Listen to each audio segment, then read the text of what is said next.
que Padiri, c'est un papa que j'apprécie beaucoup. Je l'ai beaucoup côtoyé avant ou après, comme pendant ou après sa nomination. J'ai eu à faire beaucoup avec lui pour le compte de Wazalendo. Il en est lui-même témoin. Je l'appelais même papa, parce que je l'aime bien. Mais moi, je suis intransigeant. Ce que je vous ai dit, quand il s'agit du Congo, je ne réfléchis pas deux fois. Même si c'était mon père qui trahissait, je le dénoncerai. Et il est témoin, il est conscient de ce que j'ai dit, mon papa, là où il est, avec plus de 70 ans d'âge. Et Padiri, qu'est-ce qui m'amène à remettre en cause son niveau de patriotisme? Il a reçu la mission d'organiser de manière professionnelle le Wazalendo. Et pour cette mission, il a reçu les moyens. Parce que qui donne mission donne moyen. Ouais. Obligatoirement sur le plan militaire et sur le plan administratif. Et ces moyens ne sont pas des moyens aussi négligeables parce que dans un intervalle de 6 mois, il a reçu 8 millions de dollars spécifiquement affectés pour la cause de la réorganisation de Wazalendo, sans compter les frais de fonctionnement et une enveloppe salariale qui lui est versée chaque mois pour le compte de tous les travailleurs qu'il a pu engager. Mais je sais vous dire que si Padiri pouvait réorganiser en 2 mois une brigade, ça signifie que dans les 8 mois pour lesquels il a reçu l'argent pour organiser le Wazalendo, il aurait pu organiser 8 brigades équivalent à pas moins de 20 000 hommes. Vous voyez? Et d'ailleurs, c'est beaucoup, plus que 20 000 hommes, parce qu'une brigade contre 3 500, une brigade organique bien intégrée, c'est 3 500 hommes. Tout le monde peut faire le calcul. 3 500 fois 8, ça fait autour de 28 000 hommes. Alors, si moi, j'abuse dans mes propos, le général Padiri, ayant reçu l'argent, je le confirme, m'a mis sur mon cœur 8 millions de dollars, n'est-ce pas, remis par 8 tranches, n'est-ce pas, donc 5 millions reçus directement par Padiri, par l'entremise de son comptable, et 3 millions qui sont passés par un autre circuit que lui-même maîtrise, mais moi je connais ce circuit. Il peut nous dire combien il a produit comme élément Wazalendo recyclé, disponible pour le front. Infiltration rwandaise, Jules Mulumba révèle la vérité sur la souveraineté en péril. Bonjour à toute la communauté d'Africa Flashes. Chers amis, passionnés d'Afrique authentique, qui refusaient les récits préfabriqués et cherchaient la vérité derrière les masques des puissances extérieures. Aujourd'hui, nous plongeons au cœur d'une question qui hante non seulement la République démocratique du Congo, mais toute l'Afrique. Comment un pays aussi riche en ressources et en histoire peut-il être constamment laminé par des forces étrangères au point que sa souveraineté semble un combat perpétuel contre des ombres invisibles? Cette interrogation n'est pas abstraite. Elle surgit des événements récents comme cette vague d'arrestations au sein des forces armées congolaises qui révèlent des fissures profondes dans l'appareil sécuritaire. Pourquoi maintenant et à quel prix pour la dignité congolaise? Réfléchissons ensemble, en déconstruisant les narratifs occidentaux qui dépeignent le Congo comme un chaos perpétuel, alors qu'il s'agit en réalité d'une lutte contre des héritages coloniaux et des appétits géopolitiques actuels. Imaginez un instant un géant africain, le Congo, avec ses forêts immenses, ses minerais qui font saliver les multinationales, et un peuple résilient forgé par des siècles de résistance. Pourtant, depuis l'indépendance en 1960, ce pays n'a cessé d'être le théâtre de manipulations externes, où les puissances coloniales d'hier, Belgique, France, et aujourd'hui les États-Unis ou l'Europe, soutiennent tacitement des régimes voisins pour maintenir un contrôle indirect. Prenez le Rwanda sous Paul Kagame, ce petit État, glorifié par l'Occident comme un modèle de développement, n'est en réalité qu'un outil dans une stratégie plus large de balkanisation de l'Afrique centrale. Kagame, ce dirigeant autoritaire dont le régime réprime toute dissidence interne et exporte la violence au-delà de ses frontières, incarne parfaitement cette perversion. Son Rwanda, exigu et surpeuplé, convoite les richesses congolaises depuis des décennies, sous prétexte de sécurité nationale. Mais creusons plus profond. N'est-ce pas là l'écho des divisions ethniques semées par les colonisateurs belges qui ont opposé Hutus et Tutsis pour mieux régner et qui persistent aujourd'hui sous forme de conflits armés? Rappelons-nous les racines. À la fin du XIXe siècle, Léopold II de Belgique s'empare du Congo comme d'une propriété privée, exploitant ses ressources au prix de millions de vies. Cette violence originelle a imprégné l'histoire africaine, créant un cycle où la souveraineté est constamment érodée par des intérêts étrangers.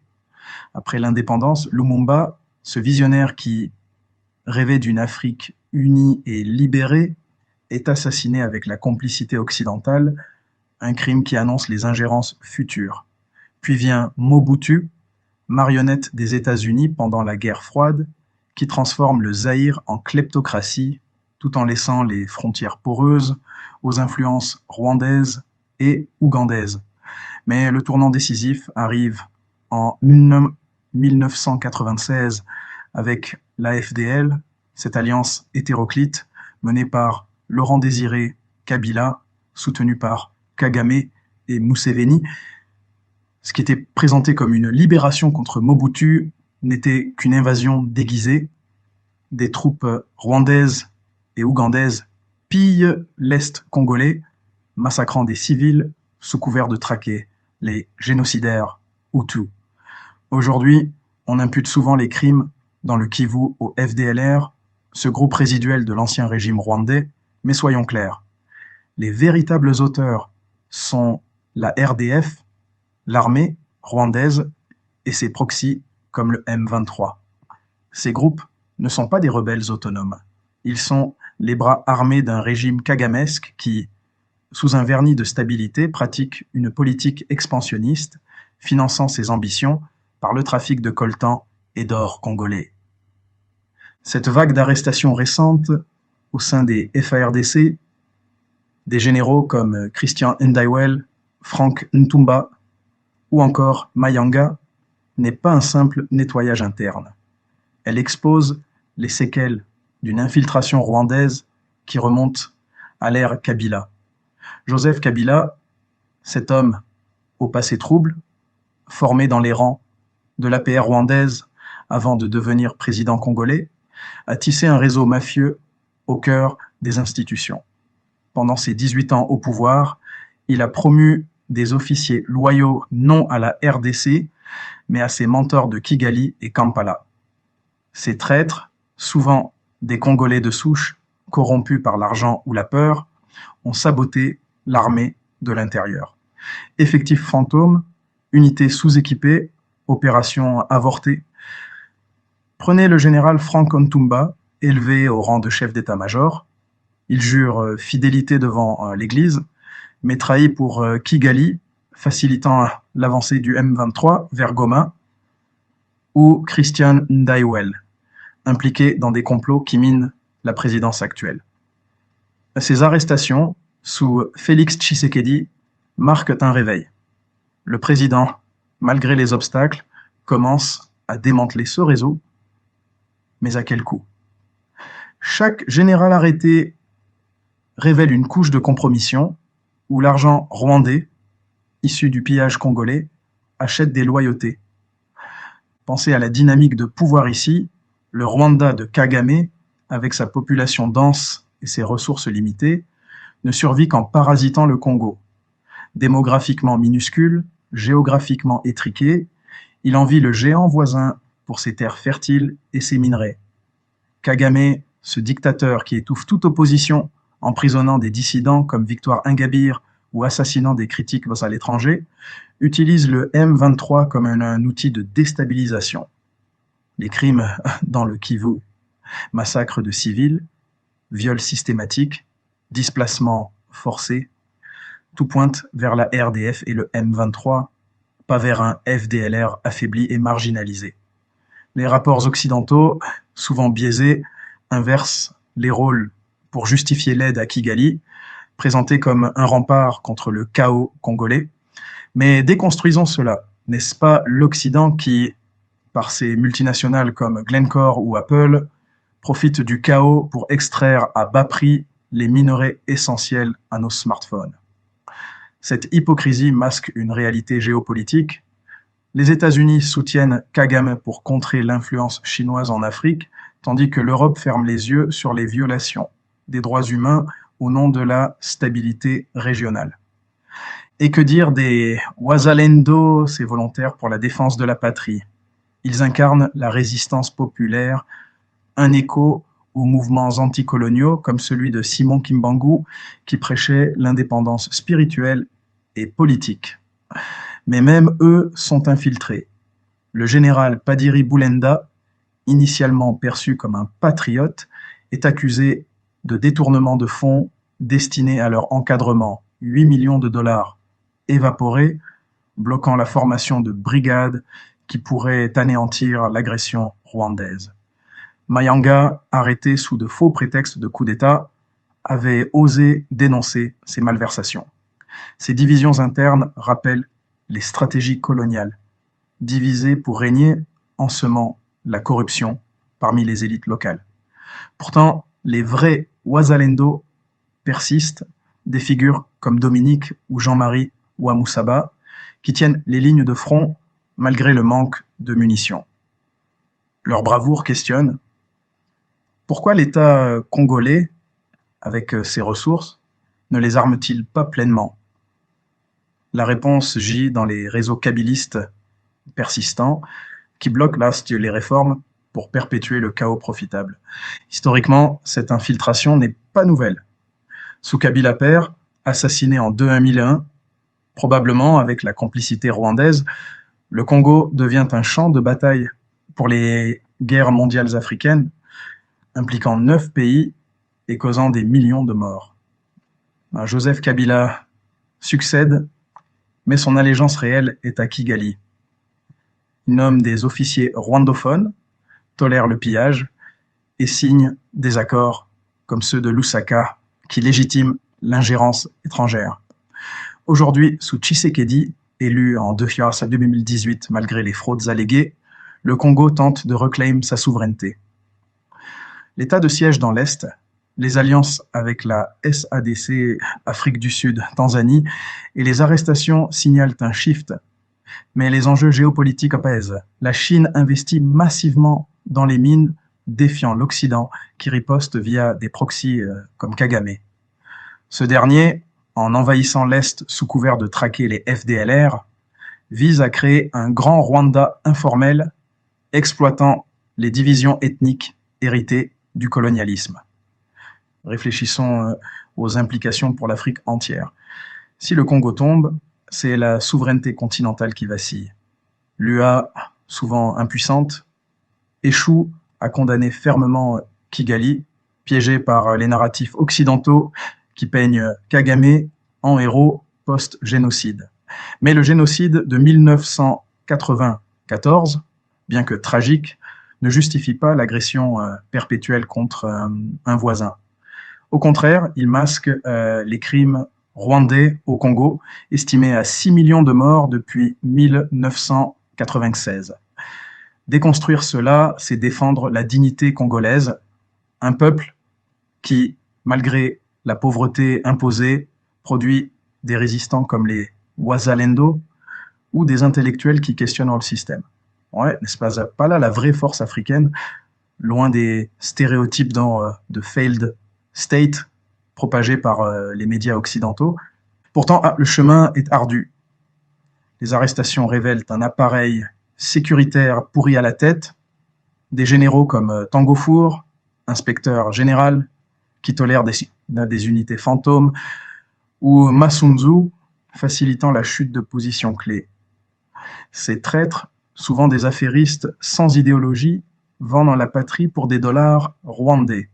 Kagame exploite cela, envoyant des infiltrés, parfois des femmes utilisées comme appâts, pour corrompre les élites. Cette guerre asymétrique, où le mensonge et la manipulation priment sur la force brute, écho aux tactiques coloniales. Semer la discorde interne pour affaiblir de l'extérieur. Tshisekedi, comparé à un David face à Goliath, navigue ces eaux troubles avec un mandat prophétique, comme le disent même certains, une référence à l'héritage kimbanguiste qui voit le Congo comme une nouvelle Jérusalem. Mais évitons les illusions. La souveraineté ne se gagne pas seulement par des arrestations. Il faut une réforme profonde, recruter des patriotes, armer les Wazalendo et poursuivre les traîtres jusqu'au bout, y compris via la peine de mort levée récemment.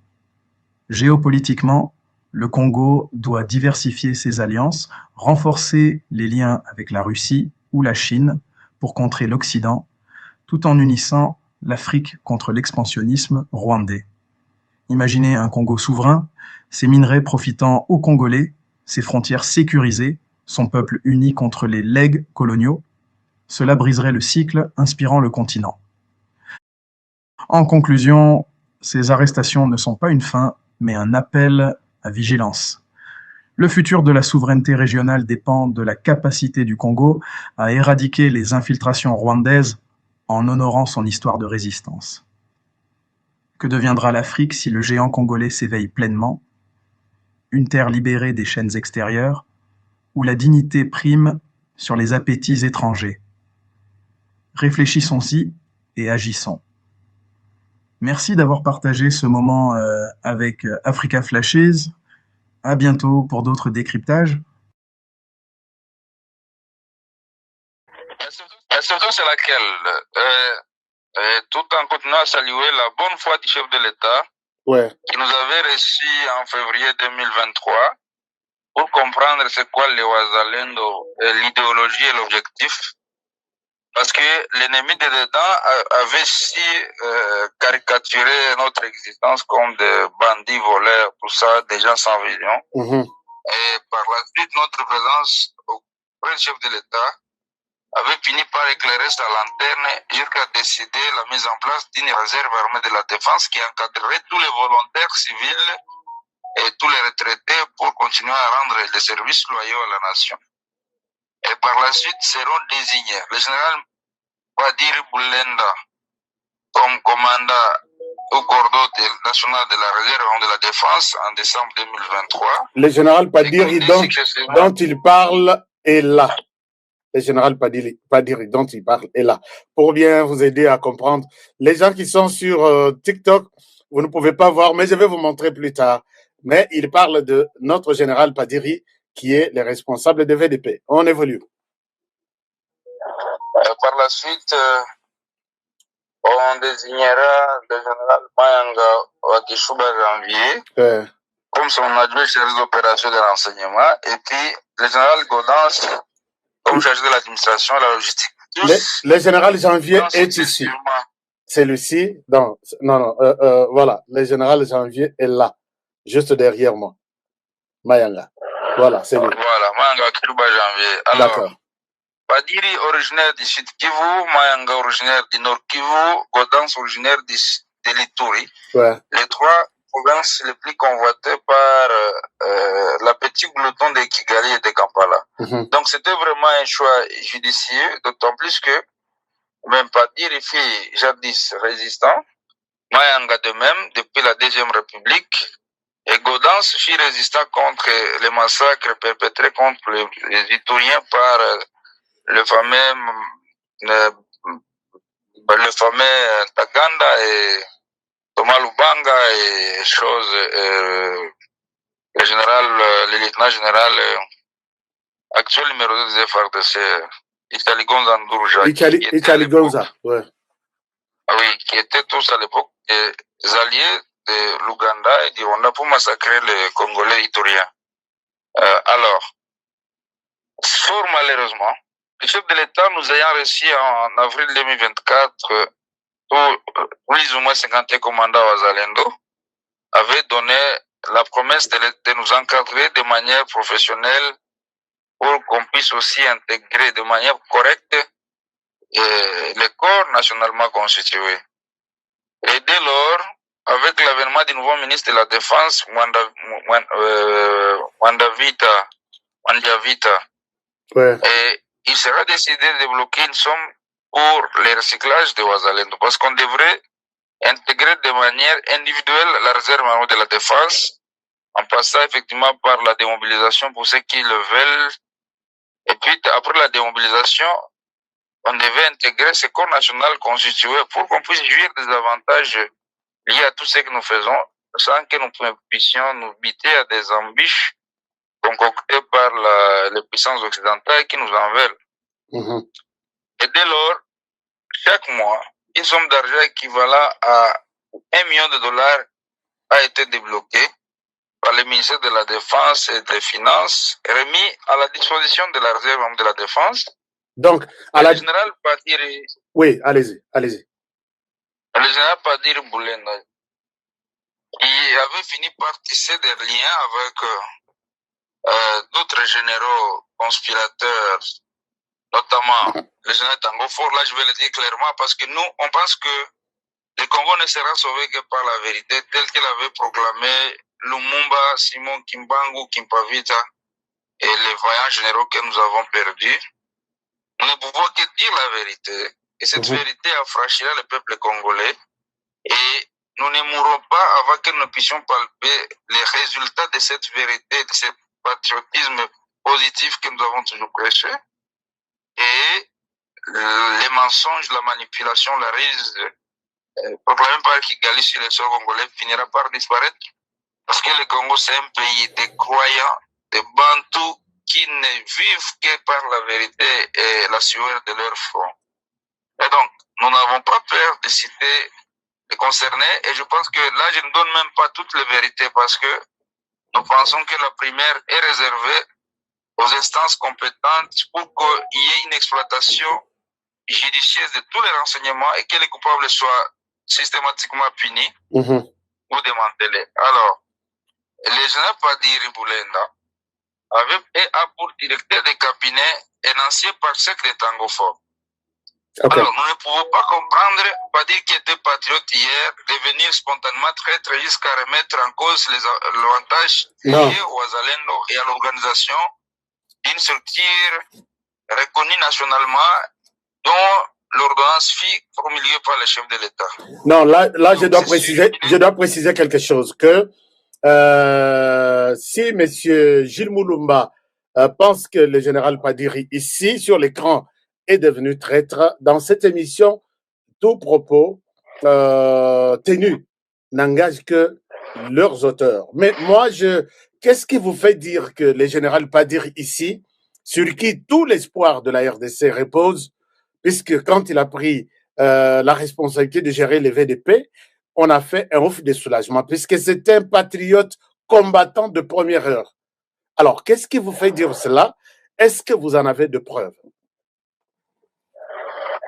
Des preuves, j'en ai, parce que Padiri, c'est un papa que j'apprécie beaucoup.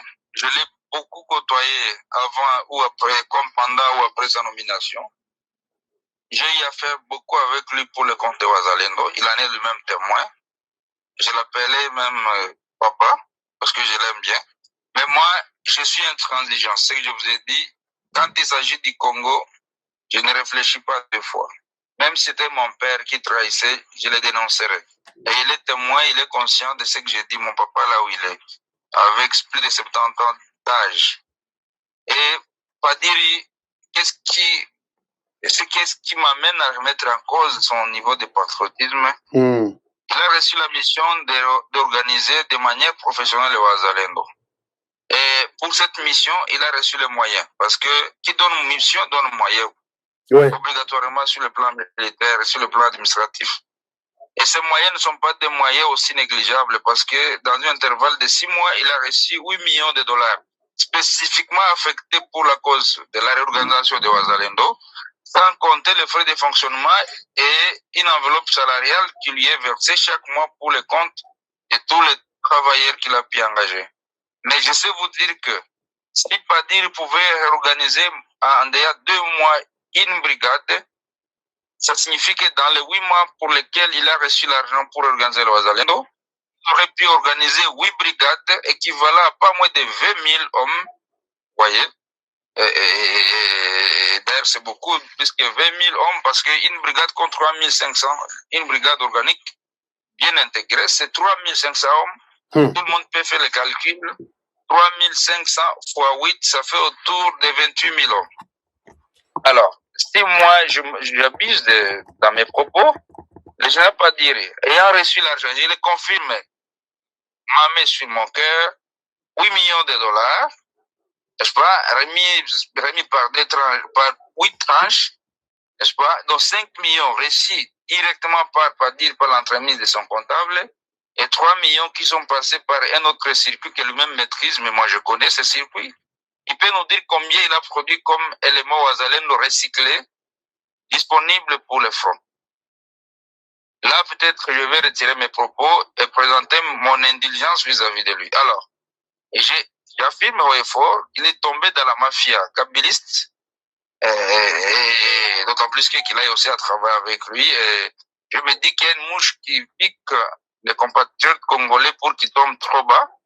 Et surtout que beaucoup plus sont recrutés en leur faisant voir que les dialogues Doha, Washington, je ne sais pas, Luanda, Nairobi, vont accoucher des mixages, de brassages comme jadis dans les temps. Que Kabila va redevenir fort, que le John Numbe et les autres, le Makenga vont redevenir forts. Et tout le monde qui n'aura pas emboîté leur pas finira par être matraqué quand ils vont revenir au pouvoir. Et ceci met en difficulté ceux qui pouvaient même être tenaces. D'autant plus que ceux qui prêchent ça, ce sont des généraux et des officiels qui sont encore stables à Kinshasa, qui touchent encore des milliers de dollars de la République, qu'ils utilisent pour détourner l'attention de ceux qui sont patriotes. Et donc, c'est comme ça que Padiri a été sensibilisé, recruté, et il a reçu pour mission de ne rien faire pour le Wazalendo, parce que la remontada de Wazalendo est synonyme de la fin de cette guerre. 28 000 hommes Wazalendo recyclés, bien pris en charge par le chef de l'État comme nous l'a promis. Mais si HK, je vous le dis, en toute vérité, que cette guerre ne ferait pas 2 semaines. Même Kigali en est conscient. Kigali en est conscient que 10 000 hommes, 20 000 hommes, 30 000 hommes Wazalendo, c'est équivalent à toute l'armée rwandaise. Et pour nous, un Wazalendo vaut 10 militaires rwandais. Si nous avons donc 30 000 hommes, il faut au moins 300 000 hommes rwandais pour nous faire face. Ce qui est pratiquement impossible, parce que sur le plan budgétaire, sur le plan potentialité, sur le plan marge de manœuvre pour le recrutement, le Rwanda n'en a pas cette capacité. Et donc, si Padiri est arrivé jusqu'à ce point, c'est qu'il n'est plus avec nous. Et Mayanga va hausser le ton. En haussant le ton, selon nos renseignements, il sera le ministre de la Défense, Mwandia Vita, va inviter la réunion, convoquer une réunion où Padiri et Mayanga se confrontent et où le général Tango Fort est invité. Recevant la mission du ministre de la Défense pour faire l'inspection par rapport à ces fonds, le général Tango Fort ne fera absolument rien. Et comme Mayanga avait tapé le poing sur la table, et il va finalement être victime d'une médisance, de la calomnie et de fabrication des renseignements injustes pour se faire humilier et arrêter comme nous l'avons vécu dans la nuit du samedi au dimanche de la semaine passée. Donc c'est une vérité crue. Pour bien vous comprendre, Mayanga, constatant que l'argent, 8 millions de dollars, n'ont rien fait, et il a essayé de dénoncer ça. Maintenant, sur base de cette dénonciation, il a été arrêté et puis envoyé aussi en prison, où lui aussi est impliqué dans les détournements. Non, je dis qu'il n'est pas impliqué parce que nos sources de renseignements bien fiables nous signifient la contestation de ces fonds détournés, n'est-ce pas, et faisant même l'objet d'une convocation d'une réunion par le ministre de la Défense, Mwandia Vita.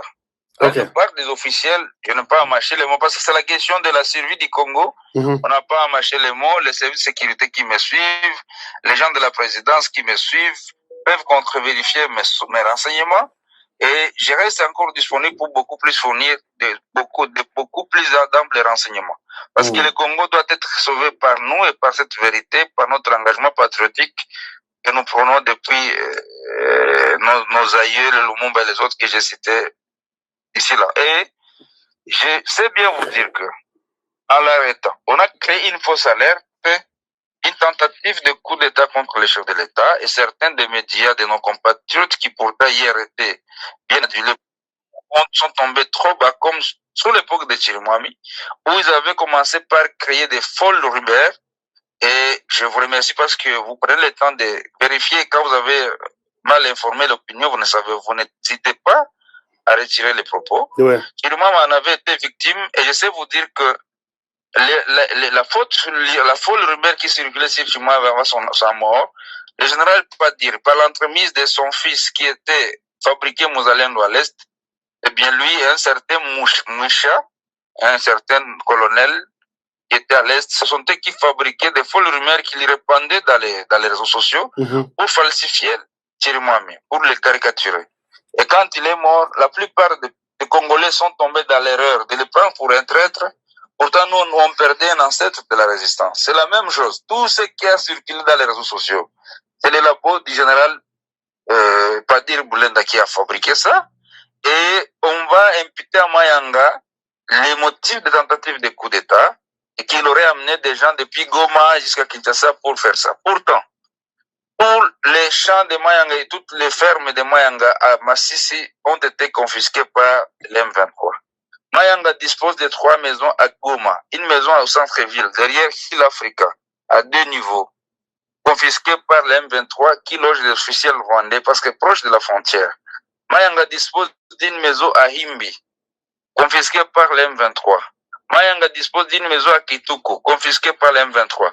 Toutes les vaches du général Mayanga ont été tuées par les RDF. Tous les véhicules qu'il y avait dans son enclos, autour de 2-3 véhicules, ont été pris en otage par l'M23. Sa famille vit dans la clandestinité sans pareil, sauf qu'il avait pu sauver dernièrement ces 2 femmes qui sont arrivées difficilement à Kinshasa, en passant par des camouflages jusqu'à atteindre Dar es Salaam avant de prendre le vol vers Kinshasa, avec 3 garçons mineurs d'âge, qui sont ces cadets, qui sont venus accompagner leur maman, et ce sont eux qui ont été arrêtés avec leur papa, au motif qu'ils devaient faire le coup d'État avec leur père, et humiliant, les services qui les avaient arrêtés, les avaient remis spontanément à la maison, et on a maintenu en détention le général Mayanga et ses gardes-corps qui ne disposaient que de 2 armes. Pendant l'arrestation, on avait arrêté le général Mayanga avec 2 armes parce qu'il est confiant en lui, il n'a jamais trahi la patrie, il n'a peur de personne.